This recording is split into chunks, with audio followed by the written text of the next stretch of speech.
नमस्कार, स्वागत है आपका शर्मा ट्यूशन क्लासेस जींद के यूट्यूब चैनल पर। हमने पहली वीडियो अपलोड की थी क्लास 9th के एनसीईआरटी सिलेबस के लिए कि एनसीईआरटी ने जो नया सिलेबस अपलोड किया है वो हमने आपको वीडियो प्रोवाइड कर दी है। अब आगे जो सिलेबस जो हमने यूट्यूब के चैनल पर कवर करवाना है कि बच्चा जल्दी से जल्दी समझ सके और ये वीडियो आपके लिए हेल्पफुल हो, तो ये मैं आपके लिए वीडियो बना रही हूँ। आज हम पढ़ने जा रहे हैं, वो है, देखिए, क्या हो गया, देखिए आज हम जो पढ़ने जा रहे हैं वो है गद्य। गद्य खंड में हम क्या पढ़ेंगे, देखिए गद्य खंड में हम पढ़ेंगे प्रेमचंद जी की जो जो रचना है जिसका नाम है दो बैलों की कथा। दो बैलों की कथा पढ़ने से पहले हम थोड़ा सा ब्रीफ प्रेमचंद जी के बारे में पढ़ लेते हैं। प्रेमचंद जी एक महान ही लेखक रहे हैं। प्रेमचंद का जो जन्म है वो 1880 में लम्ही नामक गांव में वाराणसी में हुआ था, उत्तर प्रदेश में हुआ था। उनका जो मूल नाम था, जो बचपन का नाम था, धनपत राय था। उन्होंने शिक्षा विभाग में नौकरी की, परंतु असहयोग आंदोलन में सक्रिय भाग लेने के लिए सरकारी नौकरी से त्यागपत्र दे दिया और लेखन कार्य के प्रति पूरी तरह समर्पित हो गए। प्रेमचंद की कहानियां मानसरोवर के 8 भागों में संकलित है। सेवा सदन, प्रेमाश्रम, रंगभूमि, कार्य क्लब, निर्मला, गबन, कर्मभूमि, गोदान उनके प्रमुख उपन्यास हैं। उन्होंने हंस, जागरण, माधुरी पत्रिकाओं का संपादन भी किया। उन्होंने जिस गांव और शहर के परिवेश को देखा और जिया, उसकी अभिव्यक्ति उनके कथा साहित्य में मिलती है। किसान, मजदूर, दलित, स्त्री और स्वाधीनता आंदोलन आदि उनकी रचनाओं के मूल विषय हैं। प्रेमचंद के कथा साहित्य में मनुष्य ही नहीं, पशु पक्षियों को भी आत्मीयता मिली है। उन्होंने भाषा सरल, जीवंत एवं मुहावरेदार है तथा लोक प्रचलित शब्दों का प्रयोग उन्होंने कुशलतापूर्वक किया है। और जो मेन पॉइंट आता है कि उनका निधन कब हुआ। तो उनका निधन था, वो कब हुआ था, उनका निधन हुआ था 1936 में। 1936 में उनका निधन हो गया था। और उनका जो जन्म था वो कब हुआ था, 1880 में। ये बातें बहुत ही ज़्यादा इम्पोर्टेंट हैं, इनको आप याद रखा कीजिए। फिर आगे हम पढ़ने जा रहे हैं दो बैलों की कथा। दो बैलों की कथा में हम क्या पढ़ेंगे, मैं आपको ब्रीफ आपको बता देती हूँ। दो बैलों की कथा में प्रेमचंद ने किसानों के जीवन और पशुओं के साथ उनके भावनात्मक संबंधों को मार्मिक ढंग से दिखाया है। इस कहानी में उन्होंने यह भी बताया कि स्वतंत्रता सहज ही नहीं मिलती, उसके लिए बार बार संघर्ष करना पड़ता है। इस प्रकार परोक्ष रूप से यह कहानी स्वतंत्रता आंदोलन की भावना से जुड़ी है। प्रेमचंद ने इसमें पंचतंत्र, हितोपदेश जैसी कहानियों परंपरा को अपनाया और आगे बढ़ाया। प्रेमचंद जी ने अपने जो जीवन में जो है बहुत ही कष्ट देखे हैं और उन्होंने देखे हैं कि भाई कैसे स्वतंत्रता के लिए लड़ रहे हैं। और जो जो पाठकों को जागरूक करने के लिए उन्होंने यह पाठ को लिखा, इसकी रचना की और उन्होंने ये बताने का प्रयास किया कि जो हमें स्वतंत्रता हमें चाहिए तो हमें बार बार प्रयास करने पड़ेंगे। रास्ते में कई मुसीबतें भी आएंगी, उनका हमें डट कर मुकाबला करना चाहिए। ठीक है, आगे देखिए दो बैलों की कथा। इसमें जानवरों में गधा सबसे अधिक बुद्धिहीन समझा जाता है। मैं इसको कंटिन्यूसली पढ़ूंगी क्योंकि ज़्यादा लॉन्ग वीडियो ना बने। हम जब किसी आदमी को पहले दर्जे का बेवकूफ़ कहना चाहते हैं तो उसे गधा कहते हैं। गधा सचमुच बेवकूफ़ है या उसके सीधेपन, उसकी निरापद सहिष्णुता ने उसे यह पदवी दी है, इसका निश्चय नहीं किया जा सकता। गाय सींग मारती है, ब्याई हुई गाय तो अनायास ही सींगने का रूप धारण कर लेती है। कुत्ता भी बहुत गरीब जानवर है, लेकिन कभी कभी उसे भी क्रोध आ ही जाता है, किंतु गधे को कभी क्रोध करते नहीं सुना है, न देखा। कहने का मतलब चाहे कोई भी है, चाहे हम खुद इंसान ही मान लीजिए, मतलब यदि हमें कोई तंग करता है तो हम उसका मुंह तोड़ जवाब देते हैं। यदि कोई हम पे जुल्म करता जा रहा है और हम उसका रिस्पॉन्स नहीं दे रहे हैं, हम उसका जवाब नहीं दे रहे हैं, तो हम गधे हैं ऑफ कोर्स। और या फिर जो कोई भी है जिसके ऊपर जुल्म हो रहा है, यदि वो उसका जवाब नहीं दे रहा है मुंह तोड़ के, वो गधा है। हम उसको गधे की उपाधि देते थे, क्यों? क्योंकि जो गधा है वो अपने सीधेपन के कारण जाना जाता है। आगे एक जितना चाहो गरीब को मारो, चाहे जैसी खराब सड़ी हुई घास सामने डाल दो, उसके चेहरे पर कभी भी असंतोष की छाया भी न दिखाई देगी। वैशाख में चाहे एक आध बार कुलेल कर लेता हो, पर हमने तो उसे कभी खुश होते नहीं देखा। उसके चेहरे पर एक स्थायी विषाद स्थायी रूप से छाया रहता है। सुख दुख हानि लाभ किसी भी दशा में उसे बदलते नहीं देखा। ऋषि मुनियों के जितने गुण हैं वे सभी उसमें पराकाष्ठा को पहुंच गए हैं। उस आदमी पर आदमी उसे बेवकूफ कहता है। सद्गुणों का इतना अनादर कहीं नहीं देखा। कदाचित सीधापन संसार के लिए उपयुक्त नहीं है।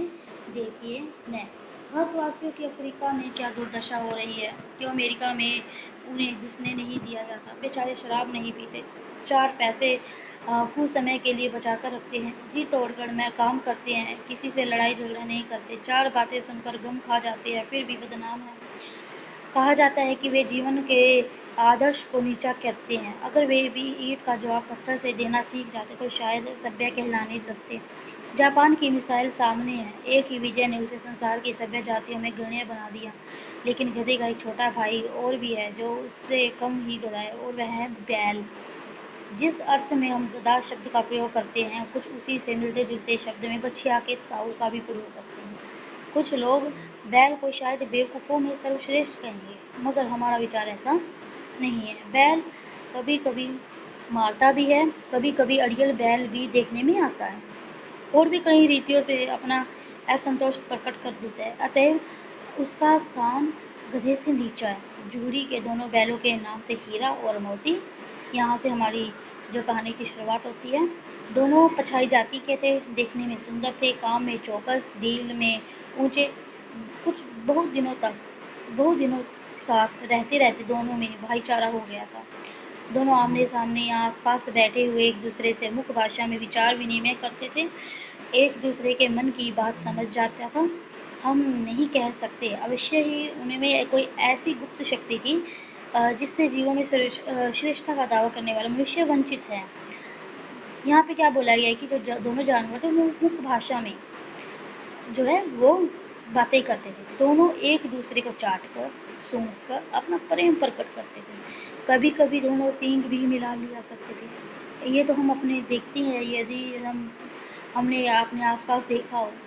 विग्रह के नाते से नहीं, केवल विनोद के भाव से, आत्मीयता के भाव से। जैसे दोस्तों में घनिष्ठता होते ही ढोल धप्पा होने लगता है, उसके इसके बिना दोस्ती कुछ फुसफुसी, कुछ हल्की सी रहती है, जिस पर ज़्यादा विश्वास नहीं किया जा सकता।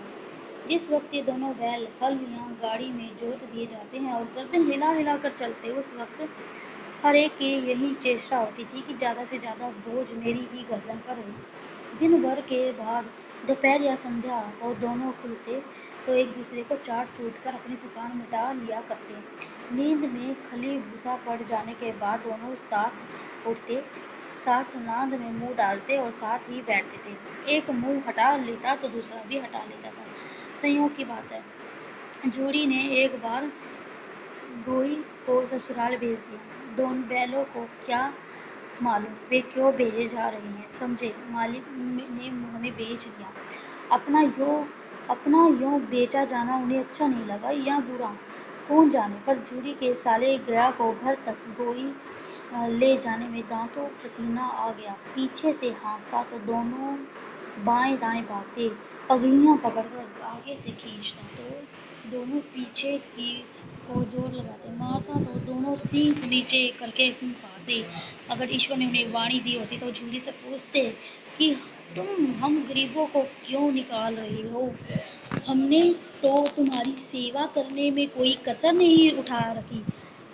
अगर इतनी मेहनत से काम न चलता था तो और काम ले लेते। यहाँ पे हमें जो है, एक तो हमें ये बताया गया है कि गधे का सीधापन, दूसरी बात ये कि जो बैल है उसको गधे से नीचे की उपाधि दी गई है। नंबर 3 कि पशुओं में भी जो एहसास होता है वो हर एक जो बात होती है उसको उसका एहसास करते हैं।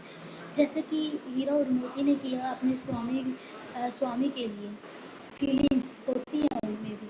तो जो ये अंतर मन की जो बात है, जो ये जो लेखक प्रकट करके लेके आए हैं, ये भी गुण किसी किसी में होता है कि हम किसी जीव की, किसी पशु की, किसी पक्षी के मन की बात को समझ सकते हैं। हमें तो तुम्हारी चाकरी में मर जाना कबूल। कहने का मतलब है कि जो हीरा और मोती है वो अपने सेवक के लिए अपनी जान भी कुर्बान कर सकते हैं। हमने कभी दाने चारे की शिकायत नहीं की, तुमने जो कुछ खिलाया वह सिर झुकाकर खा लिया, फिर तुमने हमें इस जालिम के हाथों क्यों बेचा। यहाँ पे क्वेश्चन आता है कि जो हीरा और मोती है उन्होंने जालिम किसको कहा है। उसने, ठीक है, उसने किसको बोला है, गया को बोला है। जो झूरी के जो 2 बैल थे उन्होंने उसने अपने साले को दे दिए, तो गया को दे दिए थे, उन्होंने उसको जालिम बोला। क्यों? क्योंकि उसके मारते पीटते घसीट के लेके जा रहा था, तो उसने उसको जालिम की उपाधि दी है। संध्या समय दोनों बैल अपने नए स्थान पर पहुंचे। दिन भर के भूखे थे, लेकिन जब नाद में लगाए गए तो एक ने भी उसमें मुंह न डाला। दिल भारी हो रहा था, जिसे आप उन्होंने अपना घर समझ रखा था, वह आज उनसे छूट गया था। यह नया घर, नया गांव, नए आदमी उन्हें बेगाने से लगते थे।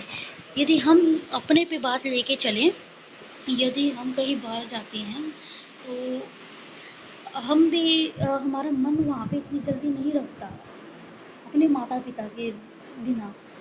वैसे ही हीरा और मोती थे, उन्होंने जो जूरी था उसने उसको ही अपना सब कुछ माना हुआ था, वे उससे अलग हो गए थे, उन्होंने खाना पीना सब कुछ छोड़ दिया था।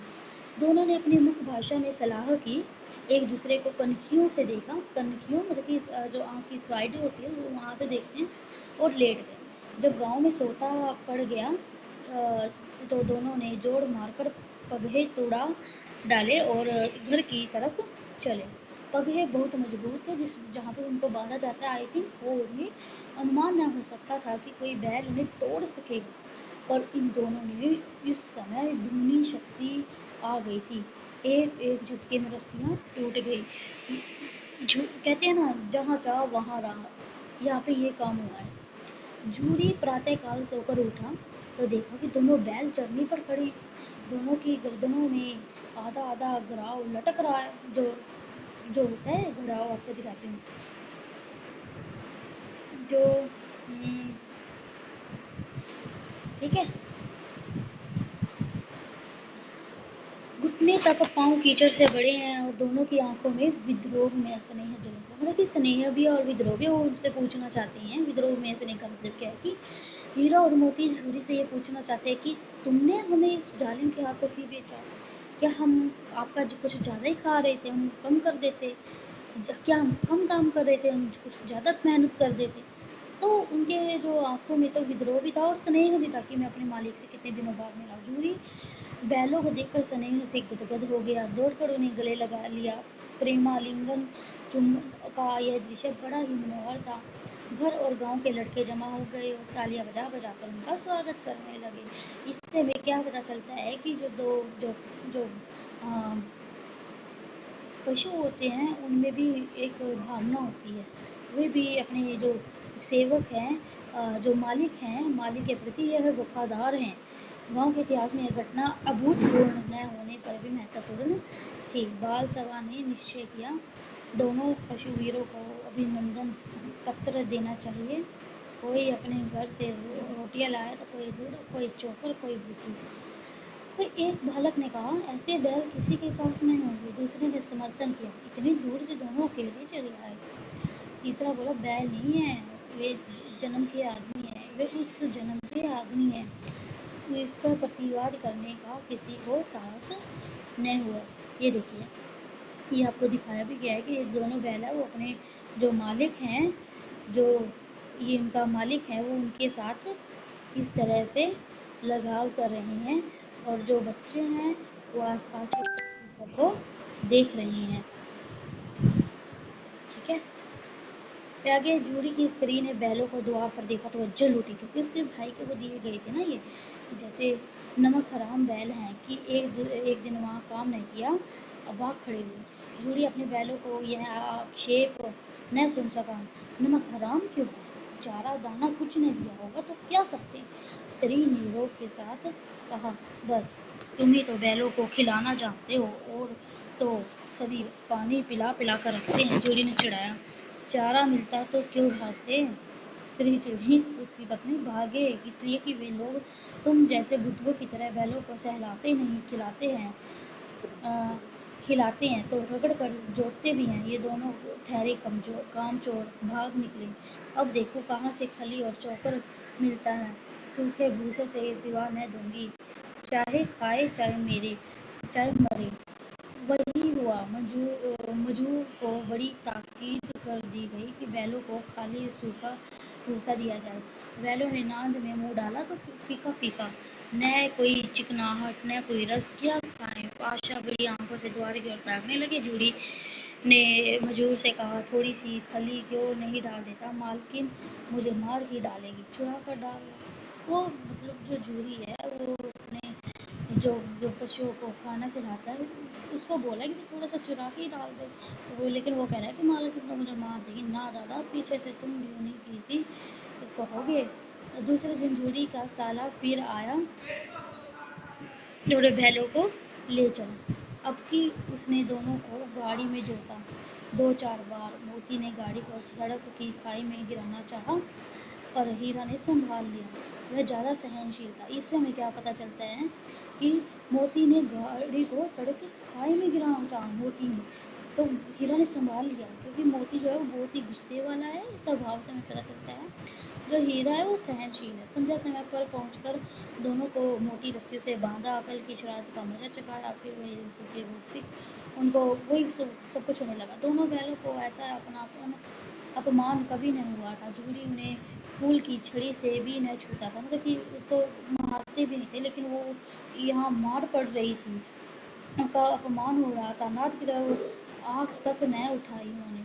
दूसरे दिन दोनों बहनों को हल में जोता, पर उन दोनों ने अपने पाँव न उठाने की कसम खा ली थी। वह मारते मारते थक गया, पर दोनों ने पाँव न उठाया। मतलब इन्होंने विद्रोह कर दिया था गया के खिलाफ कि वो उसके मालिक के पास उसको लेके चले, और उसको इस संघर्ष के लिए उन्होंने बहुत सी तकलीफ़ों का सामना भी करना पड़ा।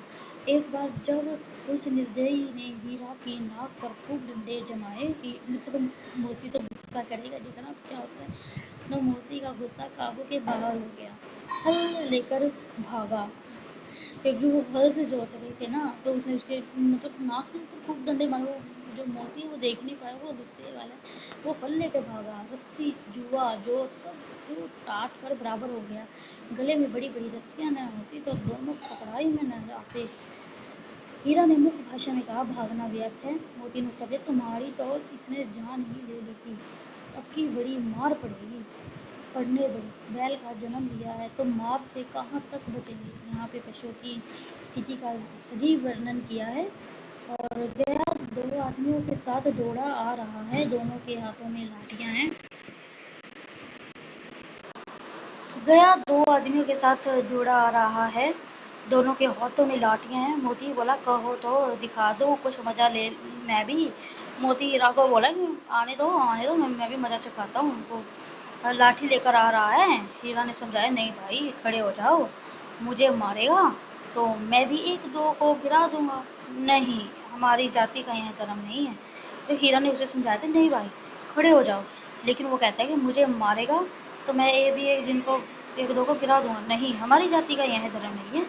मोती दिल में ऐंठ कर रह गया, मतलब कि वो समझ भाई उसके मन में रह गया कि मैं कैसे गिराऊंगा। गया आ पहुंचा और दोनों को पकड़ कर ले चला। कुशल हुई कि उसने इस वक्त मारपीट न की, नहीं तो मोती भी पलट पड़ता। उसके तेवर देखकर गया और उसके सहायक समझ गए कि इस वक्त टाल जाना ही मसलहत है।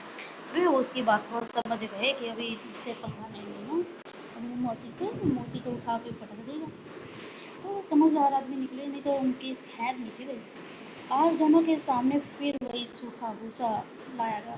चलो मैं आपको एक शॉर्ट में बता देती हूँ। एक जो लड़की है जो इस पिक्चर में आपको दिखाई गई है, जो ये जो 2 बैलों को जो खाना दे रही है, वो इससे रिलेटेड आपका क्वेश्चन आता है कि जो लड़की है वह 2 बैलों के दुख को कैसे समझ सकती है। ये लड़की है ना, ये अपनी जो भी माता है, जो इसकी सौतेली माँ है, उसको बहुत ही ज़्यादा कष्ट देती है। तो इसलिए वह जो ये दोनों बैल हैं, इनके दुख से ये अवगत है। इसलिए वो उसके दुख को समझती है कि इनको भूख लगी है, इनको भी रूखा सूखा खाना दिया जा रहा है, इसलिए वो उनको ये खाना खाने के लिए देते हैं। जैसे यहाँ पे लिखा, सौतेली माँ उसे मारती है, इसलिए उन्होंने बैलों से इस प्रकार की आत्मीयता हो गई। आत्मीयता मतलब आत्मा से लगाव हो जाना। दोनों दिन भर जो जोते जाते हैं, डंडे खाते हैं, अड़ते हैं और शाम को थान पर बांध दिए जाते हैं और रात को वही बालिका उन्हें रोटियां खिला देती है। प्रेम की इस प्रकार की यह बरकत थी कि दो दो गाल सूखा भूसा खाकर भी दोनों दुर्बल न होते थे, मगर दोनों की आंखों में रोम रोम विद्रोह भरा हुआ था। एक दिन मोती ने मुख भाषा में कहा, अब तो नहीं सहा जाता। उन्होंने कहा दिया कि अब तो नहीं सहा जाता हीरा, क्या करना चाहते हो? एक आध को सींगों पर उठाकर फेंक दूंगा। मोती बोल रही है हीरा को, लेकिन जानते हो वह प्यारी लड़की जो हमें रोटियां खिलाती है उसी की लड़की है, उसी की लड़की है जो इस घर का मालिक है। यह बेचारी अनाथ न हो जाएगी। हीरे उसको मार देंगे तो ये तो अनाथ हो जाएगी। तो मालकिन को न फेंक दूँ? वो कहते हैं पहले वो कहता है गया को फेंक देता हूँ, फिर वो कहता है कि भाई ये तो लड़की वही है जिसका जो मतलब जिसका घर का मालिक है, ये तो उसको मार देगा तो ये तो अनाथ हो जाएगी। फिर वो कहता है चलो मालकिन को फेंक देता हूँ, वही तो उस लड़की को मारती है। लेकिन औरत जात पर सिंह चलाना मना है, यह भूल जाते हैं। यहाँ पे ये जो लाइन है ये हमें क्या दिखा रही है कि औरत जात पर सिंह चलाना मना है, यह भूल जाते हो। इसमें हमें ये बताया गया है कि हमें जो है स्त्रियों का आदर करना चाहिए, हमें उसका अपमान अनादर नहीं करना चाहिए। जो ये आज का जो ये बुराई है, सामाजिक बुराई है, ये इसके ऊपर जो है कटाक्ष किया गया है हमें। तुम तो इस तरह से हाँ, तुम तो किसी तरह से निकलने ही नहीं देते, बताओ छुड़ाकर भाग चलें। हाँ यह मैं स्वीकार करता हूँ, लेकिन इतनी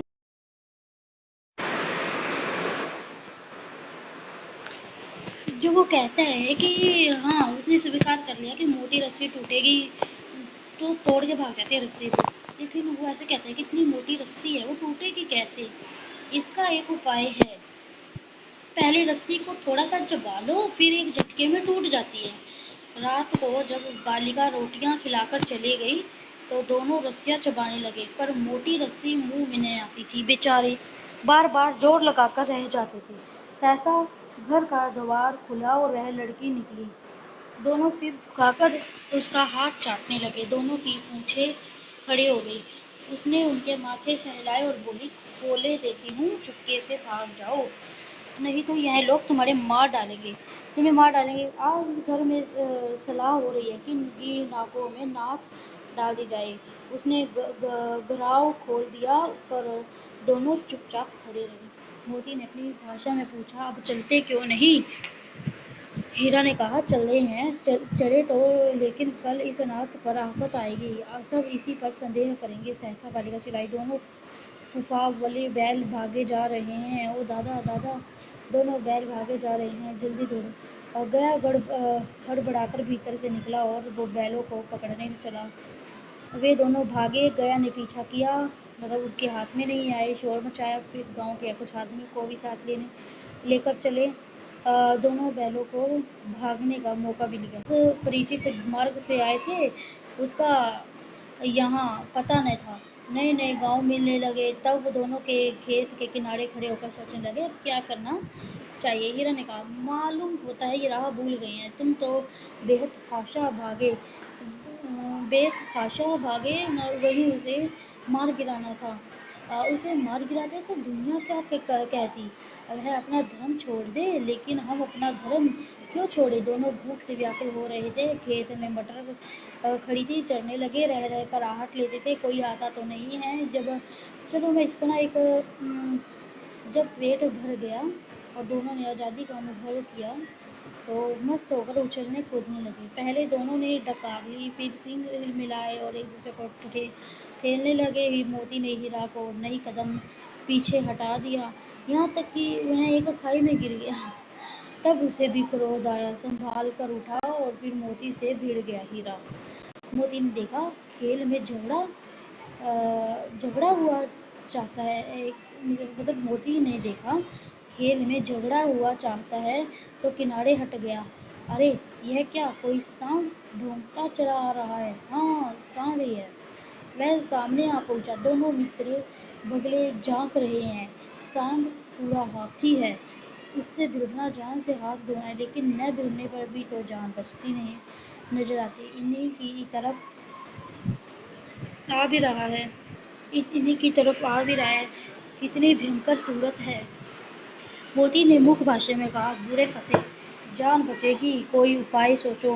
हीरा ने चिंतित स्वर में कहा, अपने घमंड में भूला हुआ है। आरजू विनती न सुनेगा। देखिए, जो सांड है वो पूरा घमंड में चूर है। वो हमारी जो हम रिक्वेस्ट करेंगे वो नहीं सुनेगा। भाग क्यों न चले? भागना कायरता है।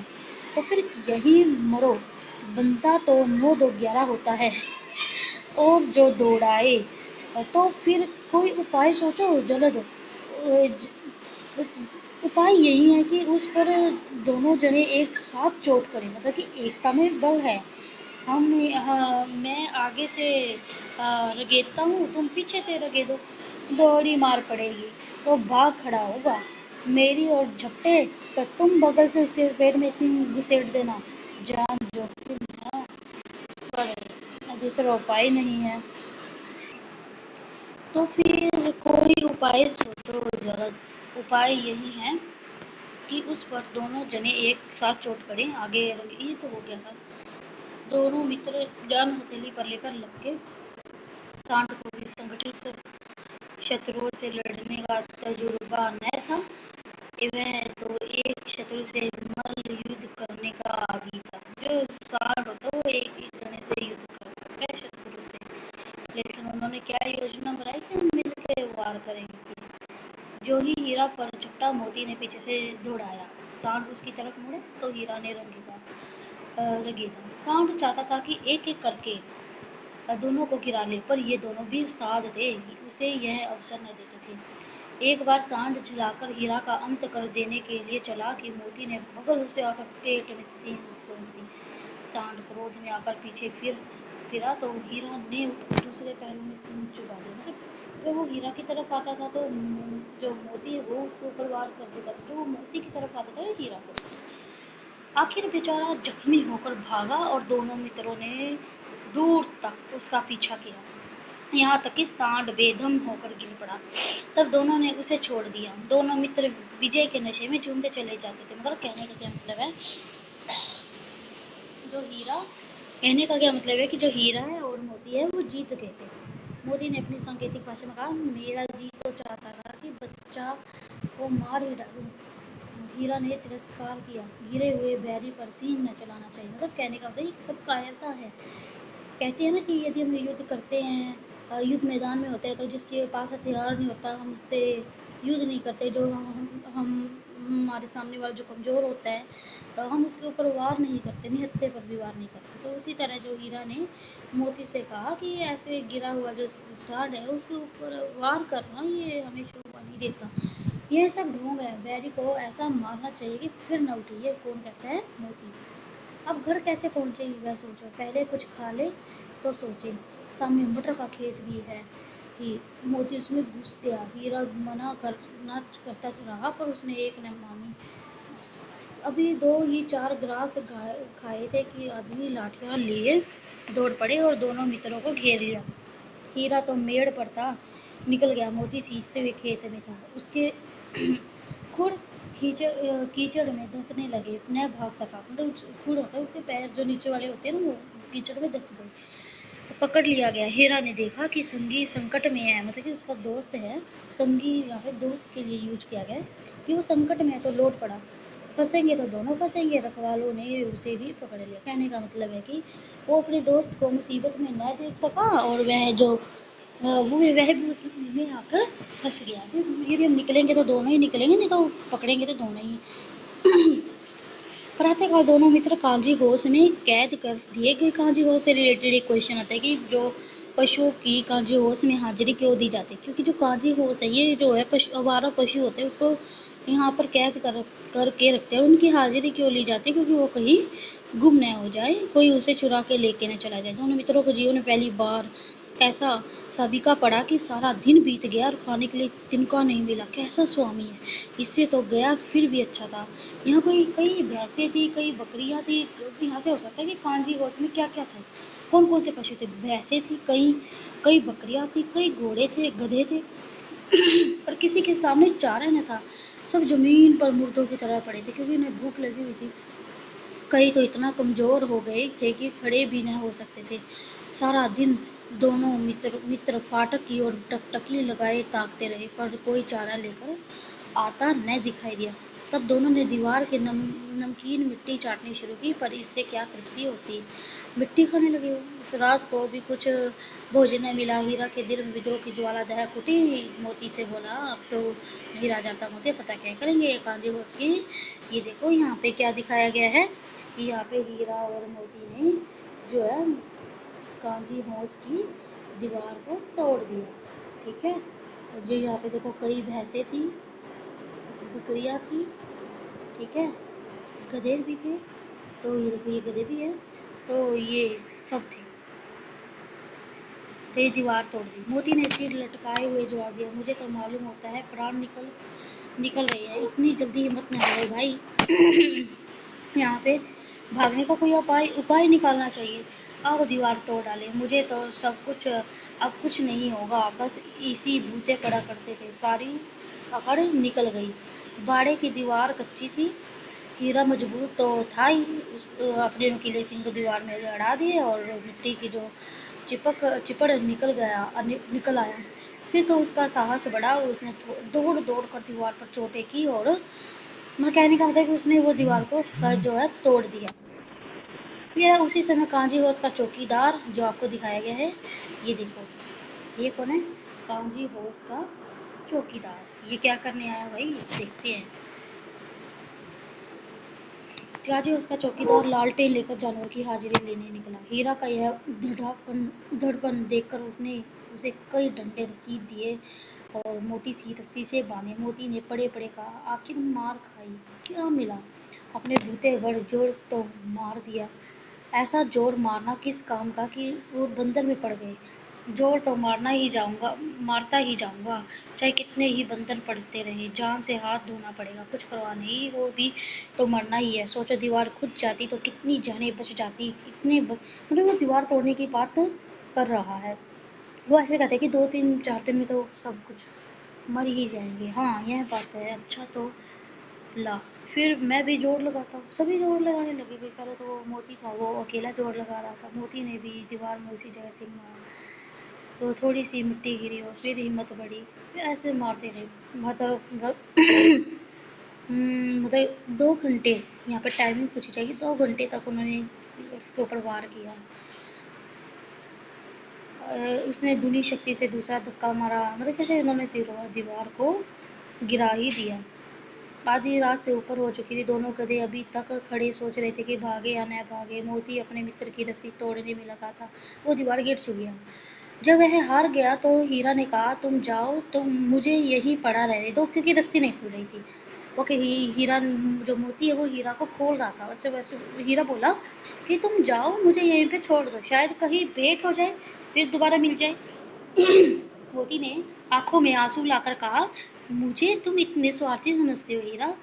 हम और तुम इतने दिनों एक साथ रहे हैं और तुम विपत्ति में पड़ गए तो मैं तुम्हें छोड़कर अलग हो जाऊं? हीरा ने कहा, बहुत मार पड़ेगी, लोग समझ जाएंगे कि यह तुम्हारी शरारत है। मोती गर्व से बोला, जिस अपराध के लिए तुम्हारे गले में बंधन पड़ा है उसके लिए अगर मुझ पर मार पड़े तो क्या चिंता। इतना तो ही इतना तो हो ही गया कि 9 10 प्राणियों की जान बच गई। वे सब तो आशीर्वाद देंगे। यह कहते हुए मोती ने दोनों गधों को सींगों से मार मार कर बाड़े के बाहर निकाला और तब अपने बंधु के पास आकर सो रहा। भोर होते ही मुंशी और चौकीदार और अन्य कर्मचारी मतलब वहाँ पे आए। मोती की खूब मरम्मत हुई, मतलब मारपीट हुई। उसे पता था ये सब मोती ने ही किया है। 1 सप्ताह तक दोनों मित्र वहाँ बंधे पड़े रहे। किसी ने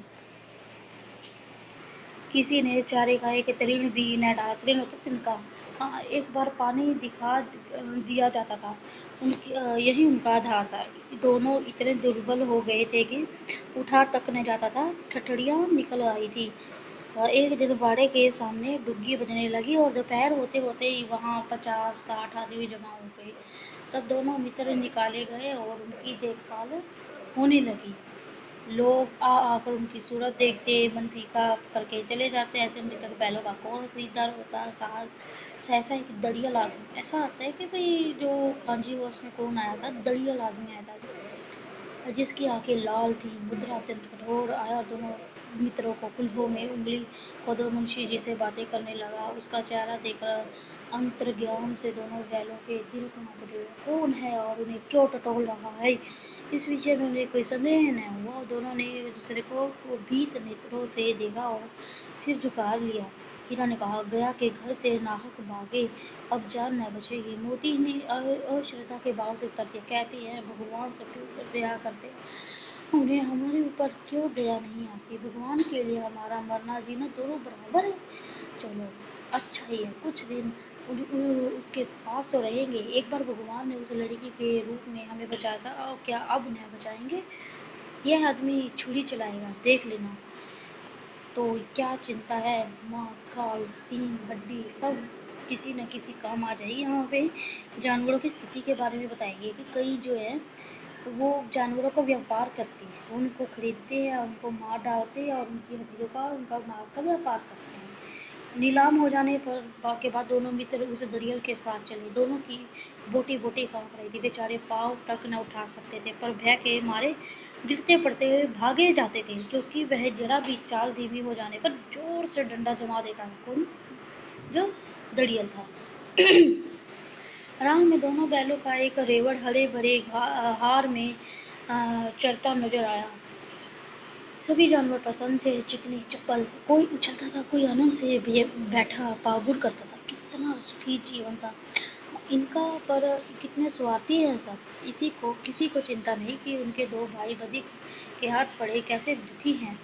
सहसा दोनों को ऐसा मालूम हुआ कि यह परिचित रहा है। हाँ, इसी रास्ते से गया, उन्हें ले गया था। वही खेत, वही भाग, वही गांव मिलने लगे। प्रति क्षण उनकी चाल तेज होने लगी। वो राव को पहचान गए थे। हीरा और मोती धागे धगे लेके जा रहा था। उनका याद आ गया था कि यहाँ से गया हमें अपने घर लेके गया था।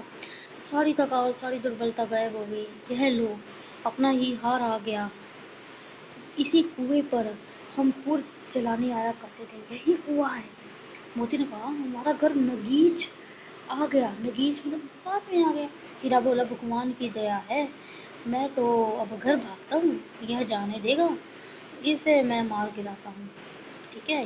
नहीं नहीं, दौड़कर थान पर चलो, या वहाँ से हम आगे न जाएंगे। दोनों उन्नत होकर बछड़ों की भांति कुलेल करते हुए घर की ओर दौड़े। वे हमारा थान है। दोनों दौड़कर अपने थान पर आए और खड़े हो गए। दरियल भी पीछे पीछे दौड़ा चला आता था। जूड़ी द्वार पर बैठा धूप खा रहा था। दो बैलों को देखते ही दौड़ा और उनकी गले लगा लिया। उनके आंसू बहने लगे। जूड़ी के हाथ चाट रहा था। दरियल ने जाकर बैलों की रस्सियाँ पकड़ ली। जूड़ी ने कहा, मेरे बैल है, तुम्हारे बैल कैसे? मैं मवेशी खाने से नीलाम लिए आता हूँ। मैं तो समझता हूँ चुराए लिए आते हो। चुपके से चले जाओ। मेरे बैल हैं, मैं बेचूंगा तो बिकेंगे। किसी को मेरे बैल नीलाम करने का क्या अख्तियार है? जाकर थाने मेरा पट कर दूंगा। मेरे बैल हैं। अभी ये झूरी बोल रहा है दरियल को। इसका सबूत यह है कि मेरे द्वार पर खड़े हैं। दरियल झल्लाकर बैलों को जबरदस्ती पकड़ ले जाने के लिए बढ़ा। उसी वक्त मोती तो गुस्से वाला, भाई वो तो सिंह चलाए बिना नहीं चलता, उसने सिंह चलाया। दरियल पीछे हटा। मोती ने पीछा किया। दरियल भागा, भगा भगा के मारा भाई मोती ने दरियल को। मोती पीछे दौड़ा।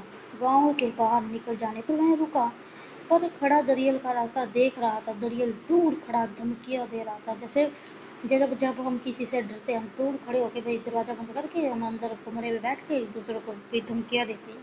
कोई बात पड़ा है, गालियां निकाल रहा था, पत्थर फेंक रहा था, और मोती विजय शूर की भांति उसका रास्ता रोके खड़ा था। क्या नजारा है!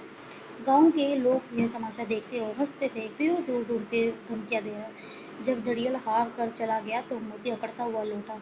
हीरा ने कहा, मैं डर रहा था कि कहीं तुम गुस्से में आकर मार न बैठो। अगर मैं तुम्हें पकड़ता तो मैं बेमारे न छोड़ता।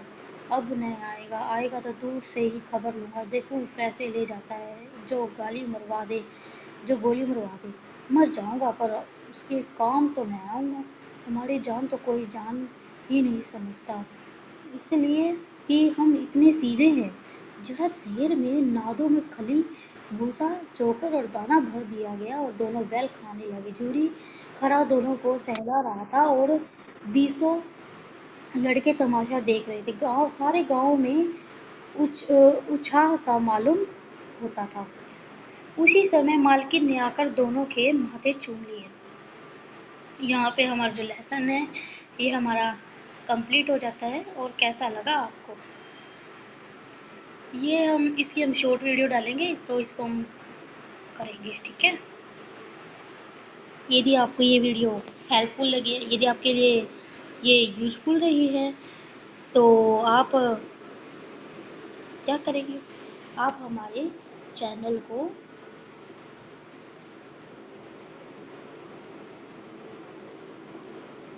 सब्सक्राइब करेंगे, लाइक करेंगे एंड शेयर।